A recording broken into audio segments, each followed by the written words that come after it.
Assalamualaikum warahmatullahi wabarakatuh. Selamat petang. Nama dia Ibrahim Ali Muhammad Azam dan kami daripada kumpulan 4 akan membentangkan tentang tajuk racism. Saya akan mulakan dahulu dengan mendefinisikan apakah iaitu racism. Racism merupakan satu bentuk kepercayaan, sikap dan amalan yang mendiskriminasi segolongan manusia berdasarkan kaum, berdasarkan ciri-ciri perkaumannya. Pada dasarnya, kepercayaan ini mengandaikan bahawa manusia boleh dibahagikan kepada kaum yang berbeza.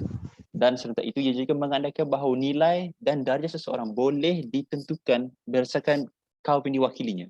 Dalam bahasa Melayu, konsep rasisme sangat berkaitan dengan perkauman dan juga semangat asabiah yang merupakan kata pinjaman Arab yang bermaksud semangat kesukuan yang melampau. Pahaman rasisme sentiasa akan membawa kebinasaan kepada manusia. Pada kebaikan masa, rasisme akan melibatkan permusuhan antara kaum-kaum tertentu. Daripada itu, fahaman ini akan menghasilkan amalan seperti berikut: diskriminasi kaum, pengasingan kaum dan pembasmian kaum. Dengan itu, saya akan berikan mic kepada Azam untuk membentangkan bagaimanakah rasisme boleh berlaku. Azam, dipersilakan. Assalamualaikum. Nama saya Azam Syauqi bin Rizam. Saya akan membentangkan secara ringkas tentang bagaimana sikap rasisme terbentuk di kalangan masyarakat Indonesia. Masyarakat majmuk yang kini adalah hasil daripada perjalanan sejarah yang panjang, khususnya pasca penjajahan kolonial Inggeris.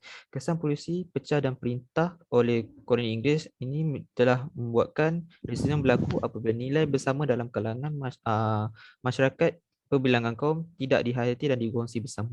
Setiap kaum hidup dalam keterasingan sosial dan budaya walau di bawah pemerintahan yang sama. Ia telah menghasilkan stereotip kaum dan agama yang menebal hingga waktu kini. Setiap kaum dikenali dengan unsur-unsur dan sifat-sifat yang tertentu. Contohnya, bangsa Melayu digelarkan sebagai kaum yang pemalas, yang tidak boleh berdikari, konservatif dan tidak mudah berubah. Manakala kaum Cina digelar sebagai kaum yang rajin, suku buat bising, tamak dan pentingkan kaumnya sendiri atau dirinya sendiri. Kalau begitu juga dengan kaum India yang digambarkan sebagai seorang yang putar belik, keras kepala dan seumpamanya. Selain itu, stereotip kaum juga telah berlaku di dalam percaturan politik di dalam negara. Parti politik yang berasaskan kaum yang dibangunkan ketika pasca kemerdekaan telah menyebabkan persaingan politik yang tidak sihat kerana setiap parti politik memperjuangkan kepentingan kaum masing-masing. Contohnya, UMNO memperjuangkan bangsa Melayu, MCA memperjuangkan bangsa Cina dan MIC hanya memperjuangkan bangsa India.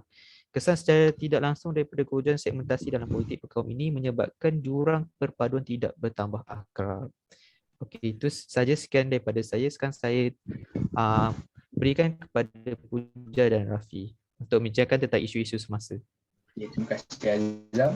Terdapat banyak isu rasisme yang terjadi di negara Malaysia. Di antaranya seperti yang boleh saya tunjuk kepada anda semua, pada 28 November 2018, peristiwa tidak dapat dilupakan oleh rakyat Malaysia yang berlaku iaitu peristiwa sedih yang meragut nyawa seorang pegawai bomba iaitu Adib yang cuba untuk meredakan keadaan malah situasi yang tidak dapat dikawal kerana kaum India berang dan tindakan beberapa individu yang berbangsa Melayu bertindak merosakkan kuil dan tindakan tersebut menyebabkan kemarahan bangsa India yang melampau. Akan tetapi, individu yang tidak bersalah, malah anggota bomba sendiri, telah menjadi mangsa kemarahan bangsa India. Isu ini terjadi atas dasar isu menghina agama bangsa lain yang mana tidak seharusnya berlaku di kalangan masyarakat kita.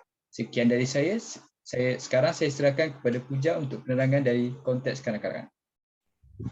Terima kasih Rafi. Okey, saya akan menerangkan mengenai isu rasisme di kalangan anak-anak.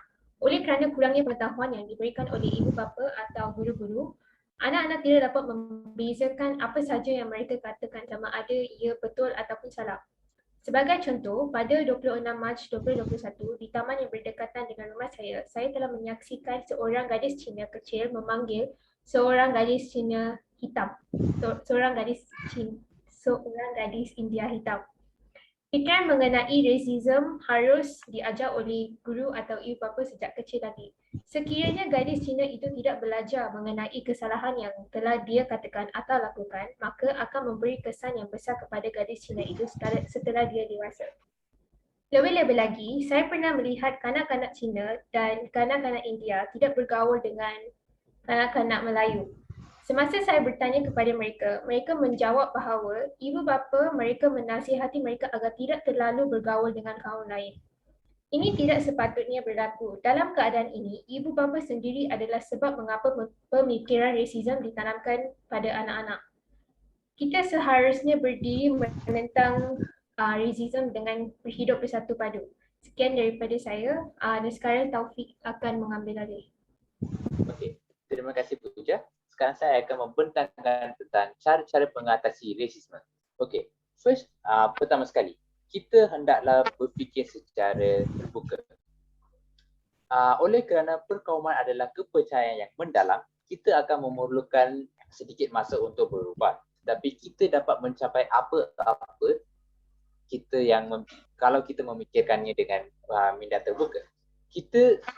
Tetapi kita tidak memerlukan perkauman untuk mempecah belahkan kita. Kita harus mengakui hakikat bahawa untuk mencapai sesuatu yang penting, kita perlulah melepaskan kepercayaan yang berfikiran sempit. Barulah kita dapat maju sebagai masyarakat yang bertamadun. Seterusnya, ibu bapa juga memainkan peranan yang penting. Mereka haruslah mendidik anak-anak sejak kecil lagi dan tidak melakukan apa-apa aktiviti rasisme di depan mereka. Ini kerana supaya mengelakkan anak-anak mereka meniru ataupun terikut jejak langkah ibu bapa yang rasis itu. Pak kata, meluntur bulu biarlah dari rebungnya. Kita hendaklah mengajar anak-anak kecil ni sejak kecil lagi. Dengan cara ini, kita dapat juga melahirkan generasi yang lebih elok dengan berfikiran secara terbuka. Yang ketiga, media massa. Media massa juga memainkan peranan yang amat penting untuk memupuk persepaduan dalam kalangan masyarakat pelbagai kaum. Pihak media massa haruslah mengiklankan tentang kepentingan persepaduan dengan mentayangkan drama, perbincangan di televisyen dan radio. Dengan cara ini, masyarakat pelbagai kaum dapat mengetahui tentang kepentingan-kepentingan bersepadu. Itu saja daripada saya.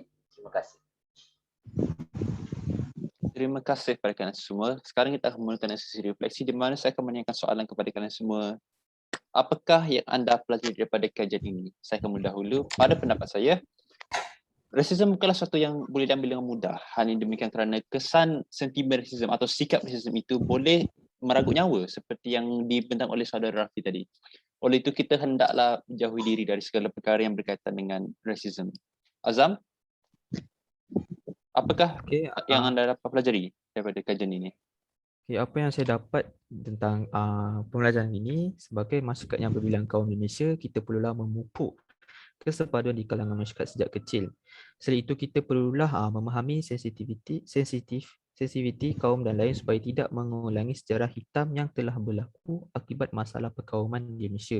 Justru itu, kesepaduan sosial boleh difahami dengan jalinan hubung kerjasama antara kaum dan kelompok berkongsi aktiviti budaya dan pinjam-meminjam unsur budaya masing-masing.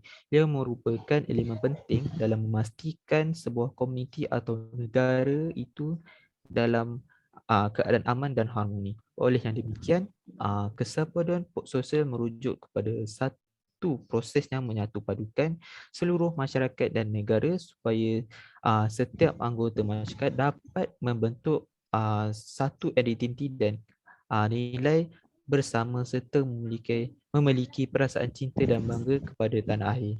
Sekian itu saja daripada saya.